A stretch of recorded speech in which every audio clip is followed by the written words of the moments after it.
With that theme, I also met the love of my life, the ever-cheerful, he said sarcastically, Dr. Champagne McGregor, which somehow will inevitably still prompt a few people in the comments to say, wait, Benny's gay? Despite this having been well established for years and years. I mean, to be fair to them, it doesn't exactly come up through context in the average video you show up in, so newer viewers wouldn't necessarily know that. Benny then also proudly boasted that he was in a committed relationship with Dr. Champagne McGregor, who he pulled up out of his seat next to him, and who seemed very uncomfortable with Benny's boisterous proclamation. Though, admitted it was correct. Well, making one of these dinosaurs for Disney, despite the fact that, I'm gay myself, I got in trouble for being insensitive to gay people. Wait, what? Did they know that you was gay at the time? I mean, they shoulda. I'd worked there for years and I don't hide it or nothing. I mean, to be fair, I hated everyone I worked with, so I didn't really chat with them much about my personal life, but still. May have leapt up and attacked off screen if Astra didn't suddenly jump up first out of her seat and yell, "Wait, back up 10 steps. Did Vasilia just say that she and Heath broke up?" Oh, no, she finally found out. "Oh no, we will get so much attention from her for our incredible good looks. What a pity." You did this on purpose, didn't you, Vasilia? Astra continued, "I was not ready for this. Just look at what I'm wearing. Can we have an intermission? Can I go change into something more appealing?" You're already wearing a miniskirt to a funeral. Just sit down and let me tell this story. The semi-final battles was about to begin, and Rosie grabbed Camille's wrist and said, "This is amazing. My mom has been right all along. We don't need one of those stupid bond bands to get by you nights." Camille barely heard her and just felt her whole body flush in response to Rosie's hand being on her. Rosie suddenly noticed she was still holding her and blushed too, then let go. Every girl in school had the hots for him. That was part of the reason he was so relaxed around Camille and Rosie. He knew neither of them would ever be into him. I fell into it. Sorta a part-time gig.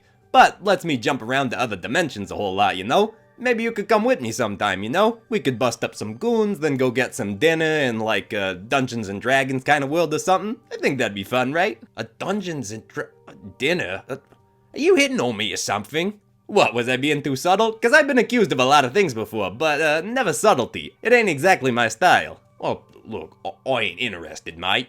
Then said, thanks Camille, but I think I'm good now.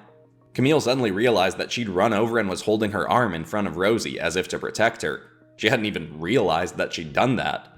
Right, yeah, okay. Camille and Rosie both stepped away from each other, blushing.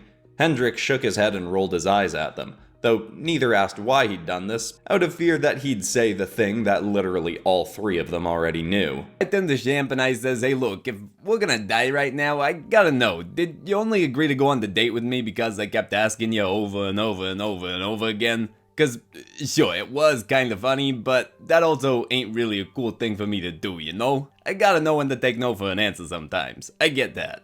Of course, I asked if this was really the time. Still think it wasn't, but Benny insisted, so I said as fast as I could, since we was about to die, or at least I thought we was. I says, "Nah, I ain't always the friendliest guy, obviously, and a lot of people can't handle that.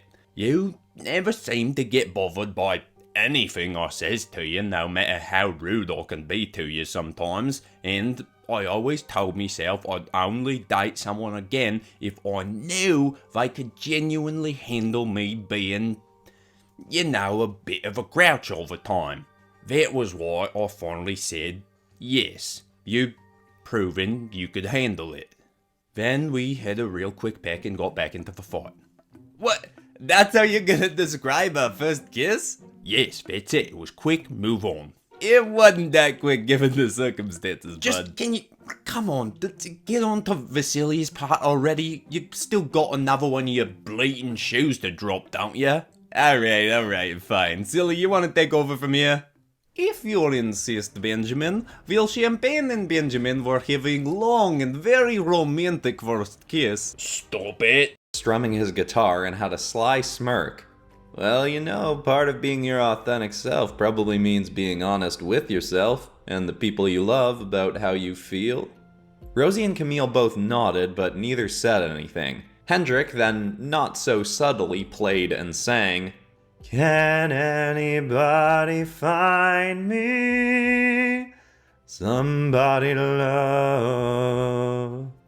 Camille just looked down at her food and anxiously kept eating. She desperately wanted to say something to Rosie, and had for years now, but couldn't bring herself to do it. Luckily, she didn't have to.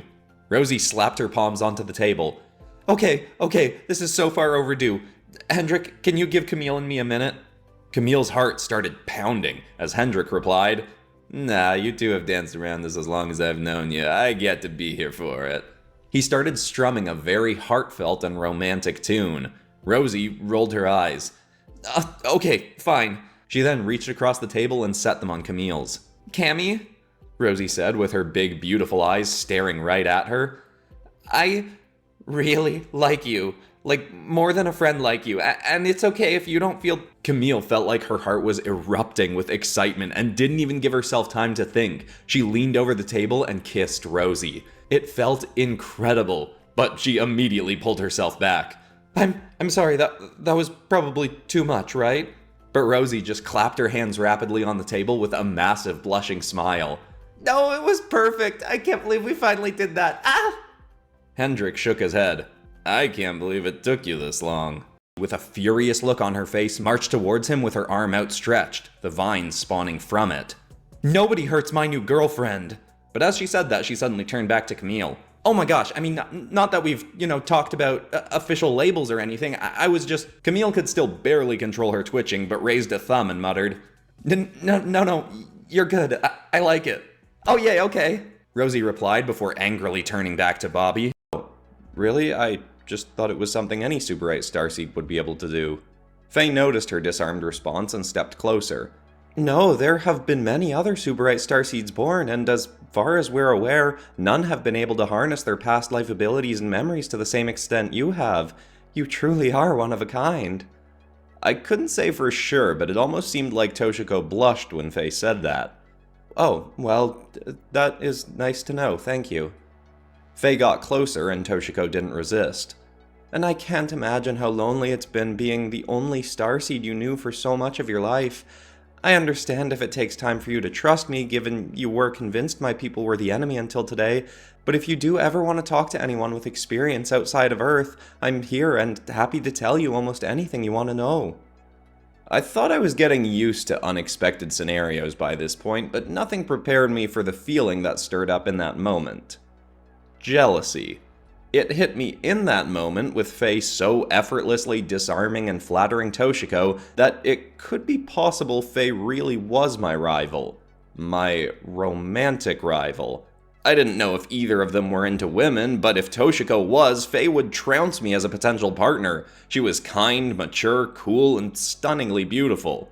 I even got jealous enough to step forward and say, "Yeah, me too, I'm here for you too." But I also know what I can trust everyone on this team to do in what circumstances. For instance, I'm sure you noticed Astra flirting with an Archon demon before the meeting started. I was caught off guard by that description. You think Astra was attempting to make a romantic pass at Toralei? Alexis nodded. Astra hitting on an Archon demon is exactly something I'd expect her to do. Up good, champ. Not that I got a problem with your usual look or nothing. And I says, "Yeah, well, you asked for this date enough times that I figured I might as well show up a bit cleaner than usual."